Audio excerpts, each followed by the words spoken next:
একদম মেলার সামনের দিকে যদি একটা জায়গাতে লিস্ট করা হতো যে কোন কোন প্রকাশনে অংশগ্রহণ করছে, কোথায় কোন দিকে, এই ম্যাপটা যদি থাকতো এটা একটু সুবিধা হতো একটা অথরিটির দিক থেকে। আর একটা পাঠক হিসেবে বলতে হয়, যদি পাঠক হিসেবে বলতে হয় সেক্ষেত্রে আমার মনে হয় যে বইমেলা আরও বেশি সুন্দর হবে যদি করে, মানে আমরা যে জায়গাটা দেখি যে অনেকেই প্রকাশনা খুঁজে পাচ্ছেন না, তো একদম মেলার সামনের দিকে যদি একটা জায়গাতে লিস্ট করা হতো যে কোন কোন প্রকাশনে অংশগ্রহণ করছে, কোথায় কোন দিকে, এই ম্যাপটা যদি থাকতো এটা একটু সুবিধা হতো।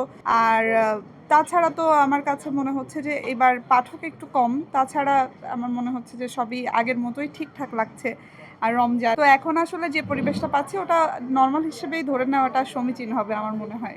বর্তমান সময়ে যে আমরা ভালো লেখা পাচ্ছি না বা ভালো পাঠকও পাচ্ছি না, এটার কারণ পুরোটাই মানে ফোনে আসক্তি। বর্তমান সময় যে রিলসে আমরা অ্যাডিক্টেড হয়ে যাই, একটা রিলস 30 সেকেন্ড করে দেখা যায়, তো 30 সেকেন্ড পরে আমাদের মনে হয় যে আরেকটা কিছু দেখি। তো বই তো এখন একটা বই পড়তে গেলে 2 ঘন্টা 3 ঘন্টা সময় লাগবে, এই 2-3 ঘন্টার সময় এখনকার মানুষের মধ্যে নাই, ধৈর্যটা নাই।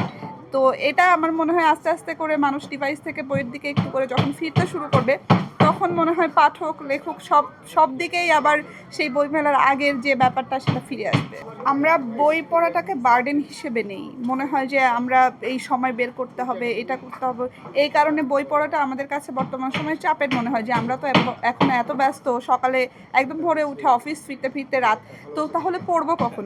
তো পড়ার জন্য আমার মনে হয় আলাদা করে সময় বের করার দরকার নেই। আমি এখন বসে আছি একটা স্টেশনে বসে আছি বা বাস স্ট্যান্ডে বসে আছি, বাসে বসে আসি বা লাঞ্চ ব্রেকের সময় একটা বই ব্যাগের মধ্যে রেখে দিলাম, এক পৃষ্ঠা পৃষ্ঠা করে পড়লাম, এভাবে করে আমার মনে হয় আমি এই কাজটা করি। আমার বেশিরভাগ বই পড়া হয় বাসে বসে, ব্যাগে একটা রেখে দেয়, যখনই মনে হচ্ছে একটু বোরিং লাগলো পড়া শুরু করলাম। এইভাবে করে আমার মনে হয় যে অনুশীলনটা নতুন করে করা দরকার।